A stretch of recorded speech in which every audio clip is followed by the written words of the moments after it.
Nous allons maintenant étudier la holding en tant qu'instrument de gestion d'un groupe de sociétés. Après une présentation de la question, nous détaillerons les utilités de la holding de gestion et l'intérêt fiscal qui s'attache à la qualification de holding animatrice. La faveur dont bénéficie le LBO ne doit pas laisser penser que la holding n'est qu'un instrument d'acquisition d'une société. Elle est aussi un instrument de gestion d'un groupe de sociétés. Ce groupe peut être modeste et ne comporter qu'une seule filiale. Telle est d'ailleurs la situation qui résulte spontanément d'un LBO. C'est-à-dire que la holding de reprise et la société cible forment un groupe. D'autres groupes peuvent compter des centaines de filiales, voire davantage encore.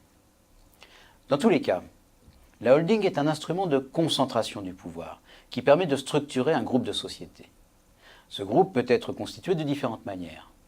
Les praticiens distinguent la holding par le haut et la holding par le bas. La holding par le haut est celle par laquelle la holding prend le contrôle de la société cible. Ce peut être par LBO, comme on l'a vu, mais aussi par rapport direct des actions de la société cible à la société holding. La holding par le bas, quant à elle, est celle constituée à l'occasion de restructuration d'entreprise. La technique consiste alors à filialiser certaines activités. Il est créé une société qui est dotée par sa mère d'une branche d'activité par rapport partiel d'actifs. Le passif peut alors suivre, ce qui est une manière de les exfiltrer, surtout si la filiale est ensuite cédée en dehors du groupe. La notion de groupe n'est pas définie par la loi. Même si elle est hétérogène et correspond à des situations très diverses, elle n'en constitue pas moins une réalité juridique et économique essentielle. On peut définir le groupe de sociétés comme la réunion de plusieurs sociétés juridiquement indépendantes, mais formant un ensemble économique mu par une convergence d'intérêts et soumis au contrôle d'une société mère. La société mère peut être une société dotée de son activité propre, à laquelle s'ajoute le contrôle du groupe. Mais le plus souvent, la société mère est une holding dont le seul objet est de détenir les participations dans les filiales et d'assurer le contrôle du groupe. Dans tous les cas, la holding utilisée comme instrument de gestion d'un groupe de sociétés se caractérise par la domination qu'elle exerce sur la politique de l'ensemble. Cette holding de gestion est alors bien distincte des holdings passives. Lorsque la holding se borne à détenir des titres de ses filiales et n'intervient pas dans leur gestion, on parle alors plutôt de société de portefeuille. Pour mieux comprendre comment le recours à une holding améliore la gouvernance d'un groupe, il convient de procéder en deux temps. D'abord, nous évoquerons les utilités du procédé.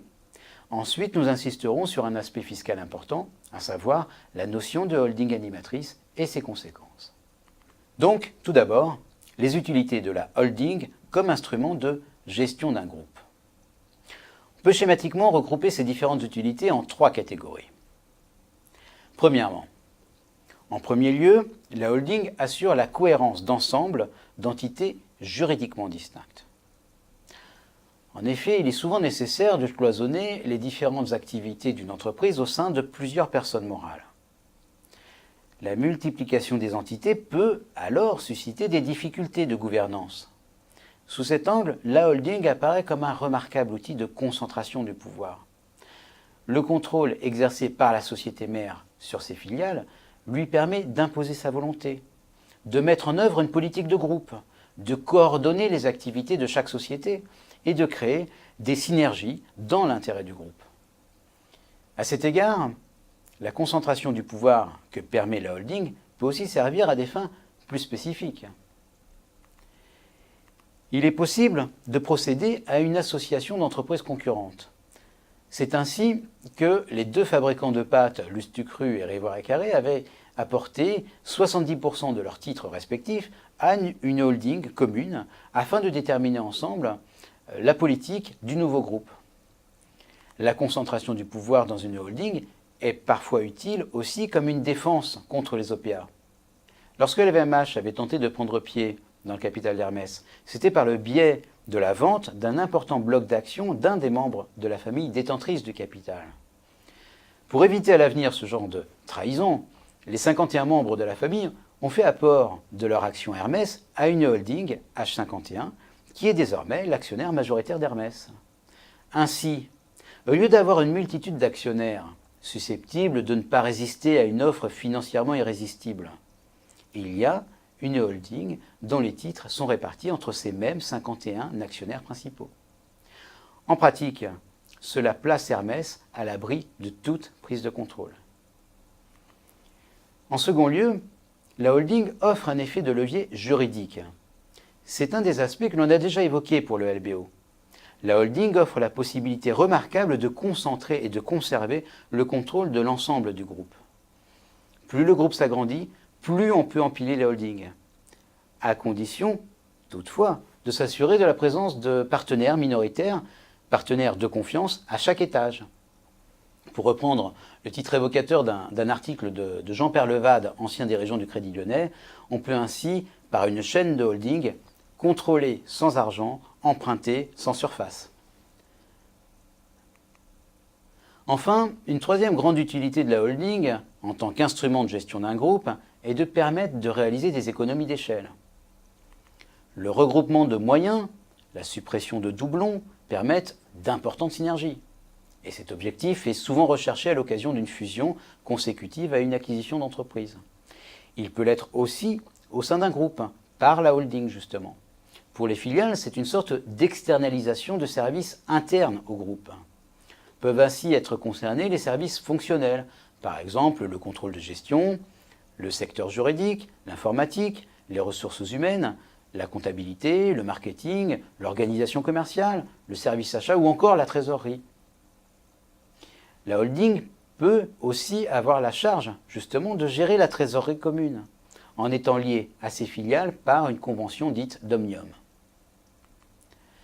D'une manière générale, la holding est liée à ses filiales par des conventions de gestion et de prestation de services. Ces contrats ont pour objet de définir les prestations qui sont fournies ainsi que les modalités de rémunération par la filiale. On parle aussi de conventions de management fees, car bien souvent ces conventions visent à transférer sur les filiales du groupe une partie de la charge de la rémunération, de la gouvernance de tout le groupe. Elles ne doivent pas faire supporter cependant une charge excessive aux filiales. Ces conventions de management fees ne doivent pas non plus être contraires à l'intérêt social des filiales, ni constituer un abus de majorité. La convention peut notamment être annulée si elle consiste à rémunérer indirectement et une deuxième fois un dirigeant pour exercer les fonctions qui relèvent normalement de son mandat social. Le recours à une holding comme instrument de gestion d'un groupe est également intéressant sur le plan fiscal, mais à certaines conditions. Il nous reste en effet à dire un mot sur l'intérêt fiscal d'être une holding animatrice. La qualité de holding animatrice permet de bénéficier de nombreux avantages fiscaux.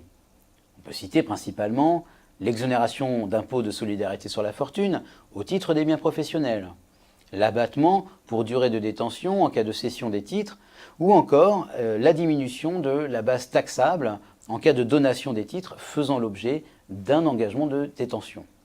En somme, cette qualité fait de la holding une véritable société opérationnelle aux yeux du fisc, avec les avantages qui en résultent. Le législateur définit la holding animatrice comme une société qui, outre la gestion d'un portefeuille de participation, participe activement à la conduite de la politique du groupe et au contrôle des filiales et rend le cas échéant, et à titre purement interne, des services spécifiques, administratifs, juridiques, comptables, financiers et immobiliers.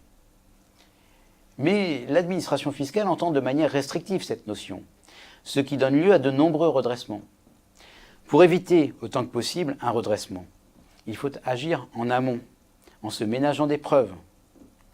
Attention, l'existence de conventions de prestation de services entre mère et filiale n'est pas en soi un élément suffisant. Il faut impérativement garder la trace de l'animation de la holding. Autrement dit, il est nécessaire d'établir et de conserver tous les documents qui prouvent que la holding définit la politique du groupe et l'applique par le contrôle qu'elle exerce sur ses filiales.